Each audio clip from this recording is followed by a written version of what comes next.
Hello, everyone. Welcome to the SLO City Together Podcast. Yeah, we're doing it. We're back after a very long hiatus. Very long. Brent and Luke here, ready to talk at you. We are. Talk with you. If we could hear you, we would definitely have a conversation. Yeah. We'll talk together. Yep. You can listen, but we are talking for your encouragement, edification, enjoyment, and information. It's going to be informative. Yeah, formative and informative. Yes. In some ways or another. Hopefully form your soul, your mind. Yeah. We have not done one of these since before we had a new building to discuss. Oh, wow. Since that would have been pre-Easter. Yeah. And so many other things that I can't even think of currently. What, before Easter? Well, yeah. But since the last time When we've done did an Jenna episode. and I do that one podcast where we were doing like trivia for people? Wasn't that like a fall retreat for them? Okay, so that was in the fall? So like November. So then you and I did like one more, and I think then we you may have done one interviewed this Marty year. and Heidi from the Turkey mission team. Yeah. Why haven't we done these?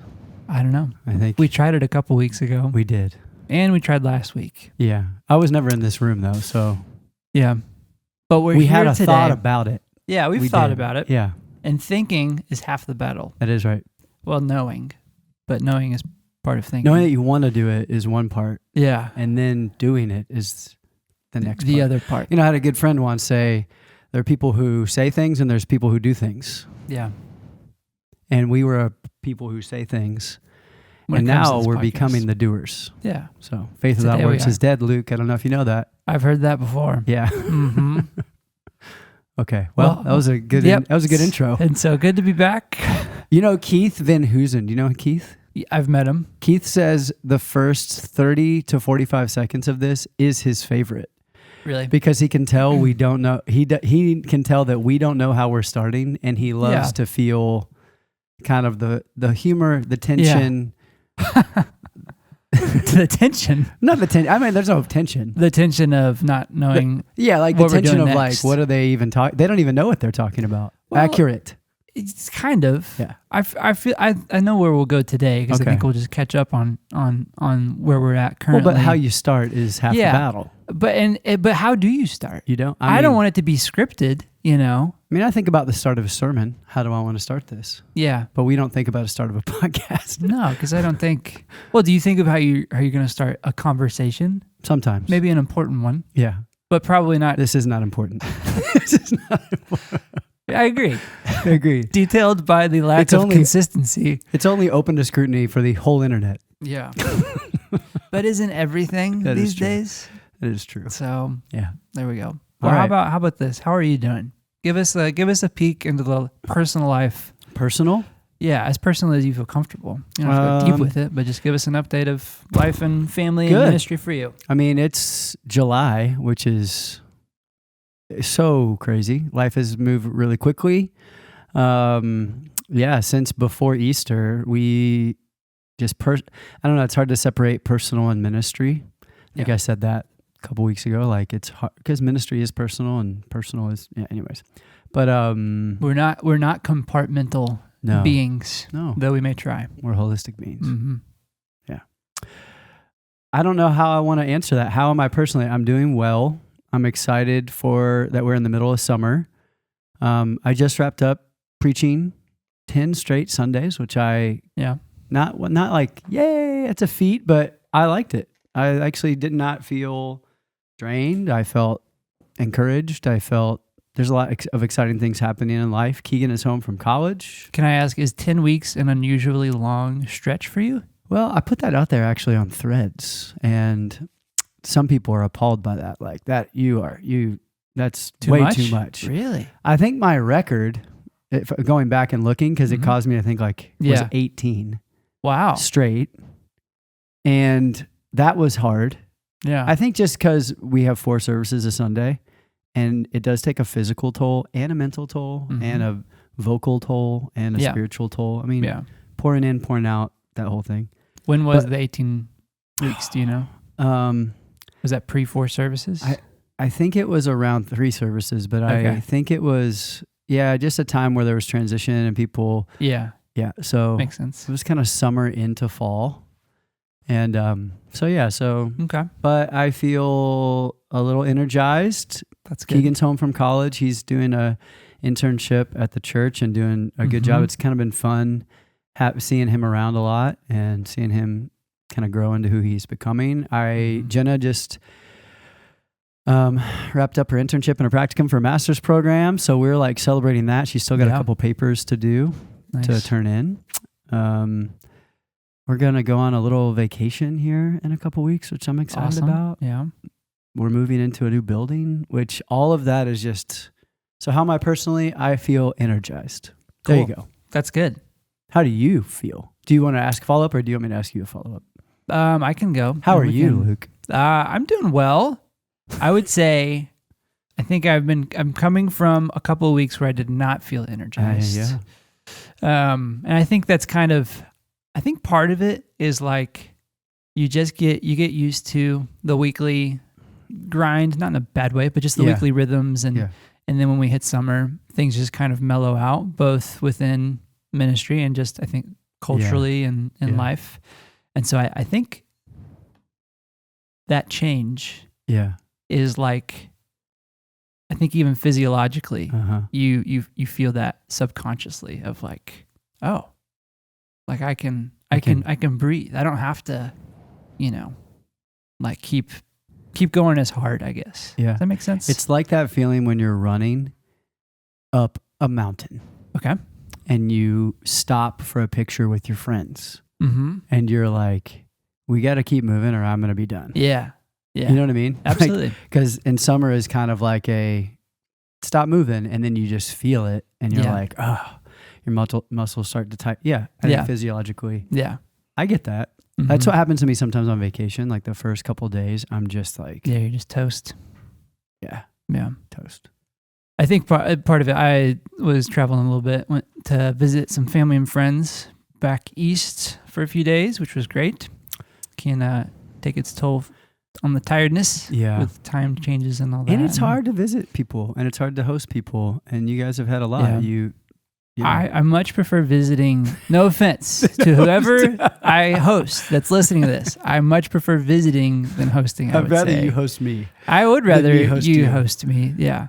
Although it is fun to host people, but it was good. Yeah. I was enjoyed getting to see everyone. Do you feel like there's a season coming for you of like so you feel like you're coming out of a lull into just a nice pace. Yeah. Yeah. And I think a lot of it, as that was happening, even though we were entering summer rhythms, there was a lot to be done at the new building. I know. So there was a stretch of like balancing that with still the weekly responsibilities of programming and scheduling and meeting with people and all that kind of stuff. And I felt like in the whole building discussion, which we haven't really talked about on here, so we'll have to back up. We'll get there. Is like there was a lot of unknowns that we talked about this a little bit. Like some of the unknowns of like what's this going to look like, what's it going to feel like, when's the timing of all of this, and sitting in like the lack of traction or like the lack of doing sometimes is more burnout for me than when I'm like just rolling. You know what I mean? Like the whole like the angst of doing something or about something about to happen. Yeah. You know what I mean? Yep, absolutely. Like a hamster on a wheel. You know, it's kind of what you feel like when you're waiting around. Yeah. Anyway. So to answer your question, yes, I am hitting a point where I think it's mellowing out a little bit more. Good. And so I'm able to appreciate it and enjoy it. So it's like you're not a hamster on a wheel anymore. It's like the wheel breaks off, gets out of the cage, and you're just slowly enjoying the walk through. I like that. You're freed from the cage. Yeah. You have some traction, but it's not wearing you out. Yeah. Okay. That's a good way to look at it. Very good. July is pretty simple for us. We're getting used to Abby, my wife. Yeah. Is a nurse Hold and on. she's doing night You're shifts. married? We've talked about that. We've done a podcast since then. Navigating night shifts. I don't think Jordan knows that you're married. It's true. And he may not know that she's a nurse. Night shift. Night shifts. We're navigating that. But other than that, July is a pretty chill month for us, I would say. Got any fun trips coming up? couple of weddings to go to Ooh. later in this month, which will be good. Those are good. And then end of August, later in August, we're going to Hawaii. That's our plan for Hawaii. a week. Yeah. I've never been. Kalikilaka. Thing to say. But it'll be August, not Christmas. Okay. But I've never Christmas been. in July. I've never been August. I've never been to Hawaii. So I'm excited You've for never that. been? I'm turning 30 in August. Take your sunscreen. Okay. I will. And some water. All right. 30 years old. 30 years old. Wow. New decade. Wow. How Turning does that over a feel? new leaf. Does it feel weird? Not really weird. I actually think it feels right. Okay. I'm like, I think I Right? was supposed to be 30 this whole time. I've waited to be 30, I've so I waited finally my feel whole- normal. yeah. I finally feel, Everyone says I have an old soul and I'm like an old man. I'm finally 30. And so I feel like 30, I get to like, people have to accept that a little more. in your 20s, are like, what's wrong with you? Yeah, why are you not doing stuff? Just let me be. Like when we were reading the values yesterday as a staff and you said, I think I'm boring. It's true. Okay, so for context, for the listener, we were doing this exercise as a team, separately but as a team, of like personal life values. Lots of exercises. There was a list of like 70 maybe values, and we were to select 10 and then 3 and then 1, basically. And as I was selecting my 10, I just realized it was like self-discipline and ethics and like things like that. And I was like, I was like skipping over fun and adventure. Like, no. Risk taking? No. I was like, this is so Compassion? lame. No. I was like, I'm being honest about what I value, but I would not read this list and be like, awesome. Yeah. So I value what's expected. No surprises. Yeah. But that's An early okay. bedtime. Yeah. Some warm milk. You watch Andy Griffith? I've seen Andy Griffith. Okay. Yeah. Yeah. I should probably watch more now that you bring it up. Every time it's mentioned, I think it'd be fun to go back and watch. Yeah. Yeah. There you go. Okay. Do you remember Eric Lutz? Yeah. He would watch it all the time. Really? And it fits him perfectly. Really? I don't know him very well. The most innocent guy you've ever met. Smiles all the time. Yeah. He's like He loves Andy. an 80-year-old man trapped in a 24-year-old's body. He was 24 watching Andy Griffith reruns. He's like, bro, they're just so good. Yeah. Well, okay. I remember one time he asked me, it was shortly after I started working at Westport Road Baptist Church with... Not Westboro. Not Westboro. I haven't heard about them in a while. Enunciation is key. That's probably a good thing. And I worked with someone named Josh Miles. I don't know if you know Josh. But he and Eric are friends. And I was with Eric. Again, I don't know Eric very well. And he was like, hey, how's it been working with Josh? And I was like, yeah, good. But you know me, I'm not very expressive or like responsive. And he's like, oh, is that going okay? I was like, yeah, no, it's fine. No, I was like, smile when you say it next time. Yeah. I was like, that's good. Yeah. So funny. And it was good. You are kind of like just here. And it does. Pretty even keeled. And so you have to know you to know you.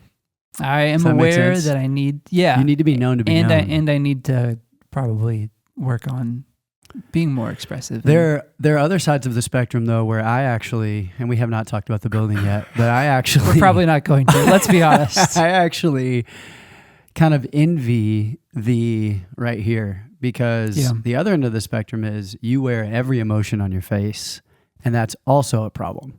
How is that how have you experienced that as a problem? Well, or an because obstacle? not every emotion, like cause some emotions can be like surprise or like, oh, I'm really thinking about that. But you're wearing it on your face so much that everybody's like, are you mad? Are you hurt by that? Are you bothered? So there's like a heightened sensitivity to my face because it's more expressive and more like, there's smiles, there's, you know how I feel. Heart on your sleeve kind of, and you're kind of like, you got to peel back some layers to get to know how Luke's feeling. Yeah. Which is not bad. And I also, most of the time I have to actually process how I'm feeling. Like I don't know. I think you are probably, I feel like you're probably aware. Easy. No. And if I'm wrong, correct me. But because this is how Abby is, she's much more aware of how she feels in the moment. Yeah.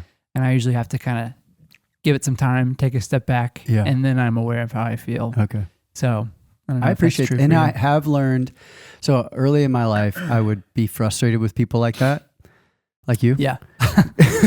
Because I was like, because it wasn't me. It's not how I function. Yeah. And I had to learn like, oh, like, okay, that's interesting. Like they need a couple days or a couple hours or at least not more than a split second to know exactly how they feel about something. Yeah. And it's not, sometimes I do wish, I envy that because yeah. So now that this is a perfect transition. Go for it. Now that we've had some time to process what just happened to the church. It's great. Let's talk about like what we've coined. We haven't really brought it back much in the past couple of weeks. A holy pivot. Yeah. A sacramented, consecrated, sacramental. I think we can choose a different word. I don't think we need that one.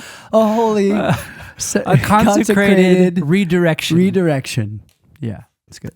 Of faithfulness And God's sovereign hand and His goodness and His faithfulness towards us. Yeah. Sacramented. Perfect. What's the question? How are you feeling? I mean, should we tell the story? Let's recap. We can recap just in 2 minutes. Overview. We did the Rooted campaign, February through March. We'll say. I mean, really, it was rolling out all of. Yeah, we were planning it in November and December, but we rolled it out kind of late January, first day. Yeah. Both from there was a capital campaign, financial fundraising situation, but also there was groups associated with it, stakeholder meetings, prayer, things like that of becoming more rooted while dreaming about the physical building aspect of that. Yeah. Raised capital, roughly $5 million to purchase a property that we had been in negotiations with. Yeah. And then we are set to close within, I think, a week or two. No. Yes. Yeah. It was all within like 2 or 3 weeks. Yeah. So of closing. So we do this capital campaign. We raise a number. Yep. And on Celebration Sunday or Commitment Sunday, one March of those 15th. I can't remember. We got a call a couple of days before from board members of a church called Arise Vineyard, and they invited Jenna and I to meet with them. We met with them for about 4 hours on a Sunday in between the 10:45 service and the 6 p.m. service. What a day that was. Yeah. If I could just pick that apart. And then the next night, we were on a Zoom call with their board and our management team, and they said we voted to dissolve Arise Vineyard Church, and we want to sell to you. Yeah. And quickly, it was like, okay, let's weigh what we're doing. Tragic for them. I think they've been through a lot, and they would tell you, know, they've been through a lot over the past 5 years, and felt like the Holy Spirit was like leading them to say, let's get behind a kingdom movement in the city that's healthy and vibrant and, has a vision for the future. And they wanted to exclusively sell to SLO City. So they sold to us for a little bit less than what we had pledged to the campaign. Yeah. Which is crazy. They said, we don't want to, because when you sell a nonprofit, I don't know if you know this, but nobody owns it. It's like the board owns it. And then I've gotten questions about that I haven't really known how to answer actually. So basically let's say that, you sell, they had some debt on the property. Right. So they paid off the debt, and then let's say they made, $1 million or $500,000 or something. They make sure their staff is taken care of. A nonprofit cannot hold money or give it to any individual. So they have to give any earnings to additional nonprofits. So that's kind of how that works. So you can't say Bill gets the earnings of this sale. So a nonprofit has to give those monies to another nonprofit. So they gave to some missionaries and one last final gift to Vineyard USA and some different things. Okay. That makes sense. But cool. That was dude, that whole season was crazy because we had been talking with them for 3 years, just on and off through some of their transition and changes. We've talked about this a lot, but I don't think the podcast listeners have. Yeah. And it was a roller coaster ride. It was always healthy and good conversations. But in December, we both agreed that because I didn't want to move forward with the Rooted campaign to the land if I knew there was even a chance that the Mountain Brook Arise building I didn't want to, it felt disingenuous to me and not honest. Yeah. And we said, okay, we're just going to agree. Like, this is not the thing. Yeah. And kind of once and for all, finally, right? Yeah, it was, yeah. And then something happened in their congregation, and they came back and said, are you sure? Would you want to talk about this? Mm-hmm. And, like you all purchasing the building and everything within it. Yeah. And so, it's been really sweet. I got to preach up there. Like, we made that agreement. I preached up there the weekend after they announced it, got to meet a lot of people, spend a lot of time with people. And our church now goes from maybe 3 to 4 years of building and maybe $12 to $15 million of expenses and waiting, and to 90 days, and you're into a new building for $5 to $6 million, which is just insane. Yeah. Insane. And it hasn't fully hit me, I don't think, yet. Yeah, I mean, I think there's still so much to be done, and experienced, and so I think it's the anticipation of that. I mean, I felt like I was kind of like, I don't know how to describe my role in that whole thing, but I felt like I was like on the line all the time and on the phone all the time and meeting all the time. And it was just kind of like trying to be present in the moment, be honest about who SLO City is, answering really difficult questions, also wrestling with like, Lord, is this you? Like, do you want us to do that? And it kind of felt like it was urgent, but it was kind of happening. I don't know, from your perspective, how did that whole thing pivot feel?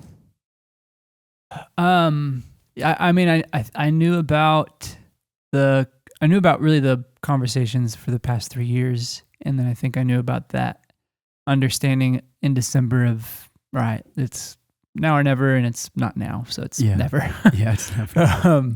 And then basically the next thing I knew was we were given spring break off, basically. So that week leading up to Palm Sunday. Yeah. But you and I were in the office that Monday. I think you had just met with them the day before, and you told me about what was going on. Yeah. And the new prospect, of buying the building from them.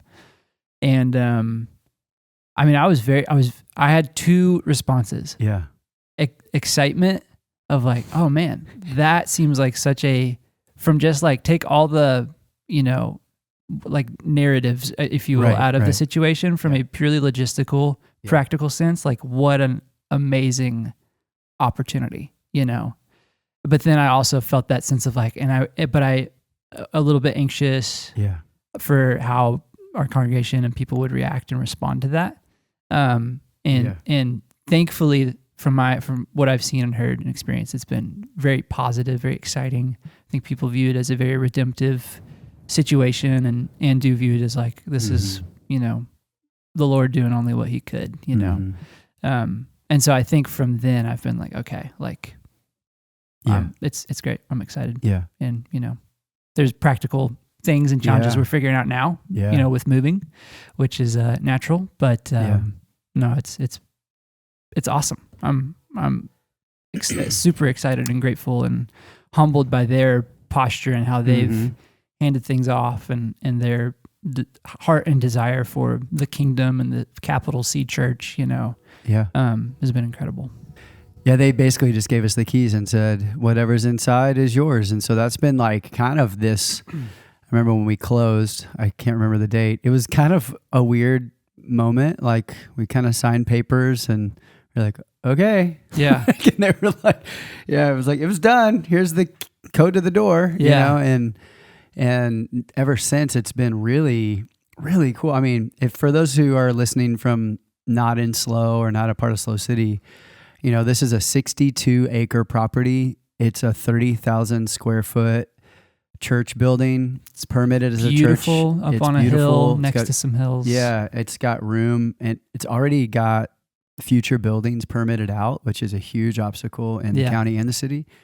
And all of that for, $4.5 million plus $1.5 million worth of work to get it up to speed.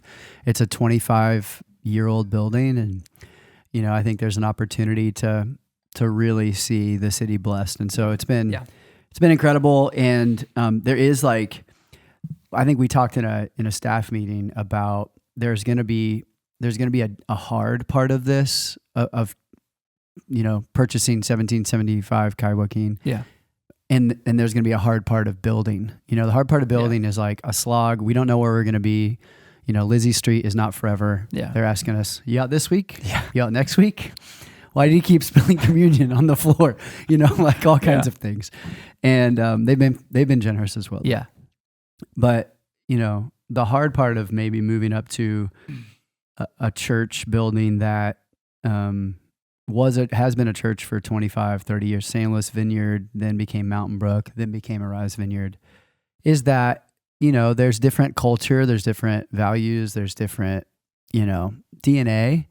And so that's more of a like pastoral vision leadership hard versus a literally like kind of the building in Farmhouse Lane would have been like, where are we going to be for the next 3.5 years while we're building a building and while we're fighting, permits and all the different things. So I don't know how I got there, but it's just been really cool to say like, people stepped forward, brought their gifts, their sacrifices. Our little church raised way more than any expert said we would, and everybody sacrificed. And then God was like, okay, let me part the waters for you and lead you into this really special place. And so I'm excited to see how it's coming together. And it's going to be good. Yeah. I'm glad that it's because it's interesting to think about how you have felt and heard it, how the staff has, how the church has at large. There's been a lot of excitement and a lot of like, thank you, God. Like